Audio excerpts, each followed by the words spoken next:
और प्रमुख मांगे क्या हैं? राजस्थान शिक्षक संघ राष्ट्रीय ने पिछले 4 वर्षों से लगातार मांग करते रही कि अशोक गहलोत सरकार से कि आपने घोषणा पत्र में जो जो बातें कही वो लागू कीजिए। उनको कहा हमने कि आपने वेतन विसंगतियों को लेकर के 2 कमेटियां बनाई, उन दोनों कमेटियों की रिपोर्ट पिछले 6 महीने से उनके पास पड़ी है, उनको लागू करो और केंद्र के समान वेतनमान करो। उसके बाद उन्होंने कहा था हम पदोन्नतियां करेंगे, वो पदोन्नतियां आज दिन तक शिक्षकों को आज पदोन्नतियां नहीं हुई है, तुरंत पदोन्नतियां करें, इसके लिए महापंचायत की जरूरत पड़ी है। उसके बाद हमने उनको कहा था संविदा कर्मियों को नियमित करो, आपके घोषणा पत्र में लिखा था, संविदा कर्मियों को आज दिन तक नियमित नहीं किया गया है। उन्होंने कहा था कि हम यदि आए तो आपकी सारी समस्याओं का समाधान करते हुए समिति निर्माण करेंगे, वो समिति आज दिन तक समिति नहीं बनी है। उसके बाद उन्होंने कहा था तृतीय श्रेणी के ट्रांसफर के लिए, वो तृतीय श्रेणी के ट्रांसफर आज पिछले 5 सालों बाद भी वो शिक्षक इंतजार करता रह गया और उसके घर जाना था, 20-20 साल से बाहर है, माता पिता इंतजार कर रहे हैं और तृतीय श्रेणी को उन्होंने ट्रांसफर नहीं किए। उसके पश्चात गैर शैक्षणिक कार्यों के लिए शिक्षक को इतना उसमें बिजी कर दिया है कि पढ़ाने के समय उसको नहीं मिल रहा है। इतने गैर शैक्षणिक कार्य, लगभग 67 प्रकार के गैर शैक्षणिक कार्य उनसे करवाए जा रहे हैं। इतने शैक्षणिक कार्यों से शिक्षक वर्ग परेशान होकर के आज महापंचायत का आह्वान करना पड़ा है।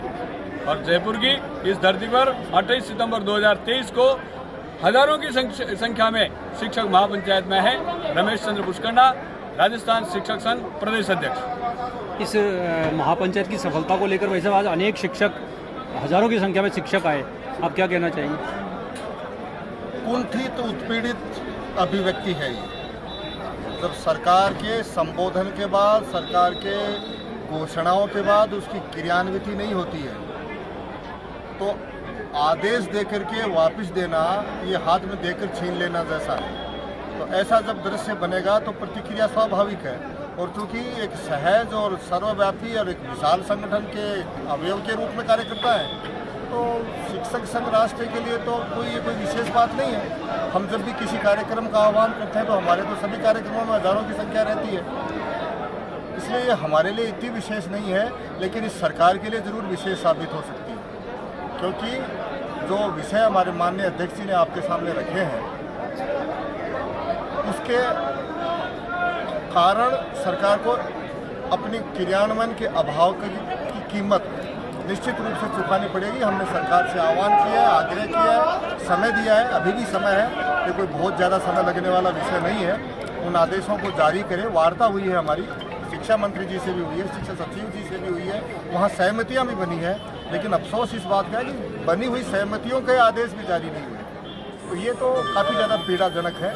तो इसमें तो फिर प्रतिक्रिया स्वाभाविक है, वो निश्चित रूप से होगी यदि क्रियान्वयन नहीं हुआ तो। आचार संहिता लगने में वैसे अब कुछ ही समय बाकी है, आगे की इस सरकार से और अगली सरकार से क्या अपनी मांगे?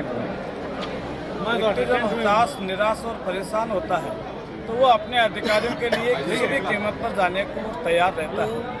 इसी कड़ी में अनेकों बार प्रयास करने के बाद भी इस सरकार ने हमारी वाजिब मांगों, शिक्षा और शिक्षार्थी सबको नजरअंदाज किया।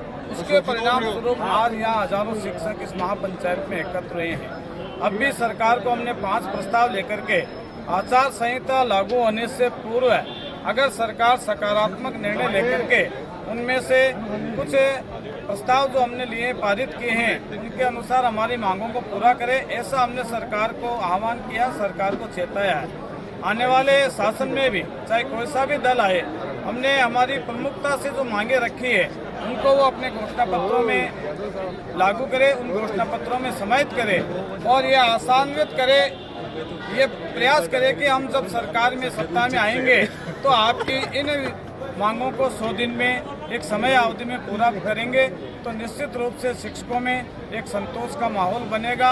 नहीं तो जिस प्रकार से अभी पीड़ित रहे हैं, प्रताड़ित रहे हैं, अगर सरकारें इसी प्रकार से प्रयास करेगी तो शिक्षण और शिक्षा व्यवस्था जो चौपट हो रही है उसका खामियाजा सबको भुगतना पड़ेगा।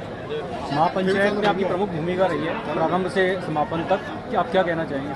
मैं इसमें ये कहना चाहूँगी कि जब से सरकार गठित हुई 4 वर्ष तक हमने इंतजार किया कि सरकार ने जो घोषणा पत्र में अपने वादे किए हैं वो पूरे करें, किंतु जब सरकार के कान पर जू नहीं रहेगी तो हमने 1 वर्ष से अनवरत चरणबद्ध आंदोलन किया।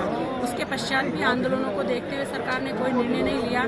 तब हमारे संगठन ने महापंचायत करने का निर्णय लिया, क्योंकि जब भी पानी सर से ऊपर गुजर जाता है तो कुछ न कुछ करना ही पड़ता है। कई कई शिक्षकों के DRA की परीक्षा लेते हुए सरकार ने शिक्षकों के हितों के साथ साथ इस बार छात्रों के हितों पर भी कुठाराघात किया है और 3-4 माह हो गए सेशन चले हुए, लेकिन अभी तक छात्रों का शिक्षण कार्य भी प्रारंभ नहीं हुआ। इसलिए अब आर और पार करो या मरो की नीति को देखते हुए हमने महापंचायत का हमारी संघर्ष समिति ने निर्णय लिया और समस्त राजस्थान में शिक्षकों से बहुत ही कम अवधि में हमने आह्वान किया। और आज आप देख रहे हैं निश्चित रूप से आज कि महापंचायत के बाद भी अगर हमारी जो प्रमुख मांगे हैं सरकार उनमें संज्ञान नहीं लेती है तो निश्चित रूप से आज जो आहत हुए शिक्षक है वो अपने अपने क्षेत्र में जाकर के अपने परिवारों और रिश्तेदारों के साथ मिलकर के इस सरकार की इस विरोधी और दोहरी नीति के खिलाफ कुछ न कुछ बहुत ही सकारात्मक परिणाम लेकर के आएंगे, ऐसा हमें विश्वास है। अरुणा शर्मा, प्रदेश उपाध्यक्ष शिक्षक संघ राष्ट्रीय।